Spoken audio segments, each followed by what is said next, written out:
जय शिवराय मित्रांनो. गेली अनेक वर्षे शेतकरी ज्या कर्जाच्या ओझ्याखाली दबले होते, तो कर्जाचा बोजा आता अखेर कमी होण्यास सुरुवात झालेली आहे.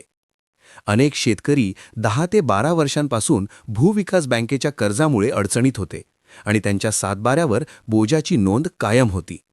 शेतकरी मित्रांनो, अशाच अपडेटसाठी आपल्या चॅनलला सबस्क्राईब करा. फेसबुकवर पाहत असाल तर फॉलो करून घ्या. मित्रांनो, आता हीच नोंद पूर्णपणे कमी केली जाणार असून भूविकास बँकेचे कर्ज शासनामार्फत निकाली काढले जात आहे.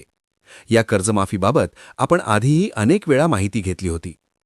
भूविकास बँकेच्या कर्जमाफीला 2022 मध्ये तत्कालीन उपमुख्यमंत्री आणि वित्तमंत्री अजितदादा पवार यांच्या माध्यमातून मंजुरी देण्यात आलेली होती.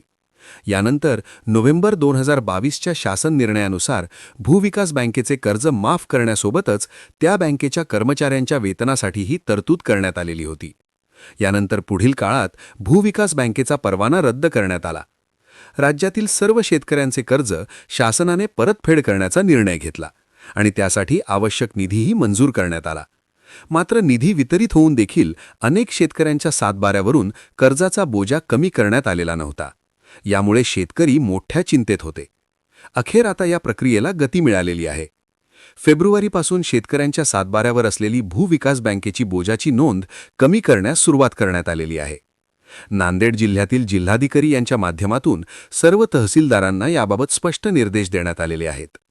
तहसील स्तरावर कॅम्प आयोजित करून शेतकऱ्यांच्या सातबाऱ्यावरून भूविकास बँकेचे बोजे कमी करण्याचे आदेश देण्यात आलेले आहेत. जिल्ह्यातील हजारो थकबाकीदार शेतकऱ्यांची यादी तयार करण्यात आलेली असून त्यांच्या सातबारा उतार्यावर असलेली भूविकास बँक आणि महाराष्ट्र राज्य सहकारी कृषी ग्रामीण विकास बँकेची कर्ज नोंद कमी करण्यात येत आहे.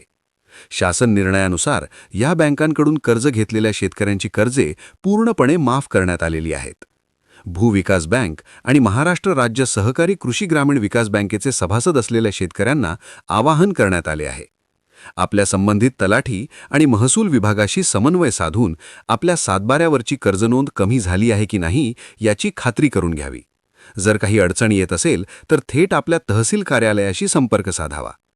राज्यातील ज्या ज्या जिल्ह्यात अशा प्रकारची कर्जे होती त्या सर्व जिल्ह्यांमध्ये आता बोजा कमी करण्यास मंजुरी देण्यात आलेली आहे. यामुळे अनेक वर्षांपासून कर्जमाफीची वाट पाहणाऱ्या शेतकऱ्यांचे सातबारे आता निरंक होणार आहेत.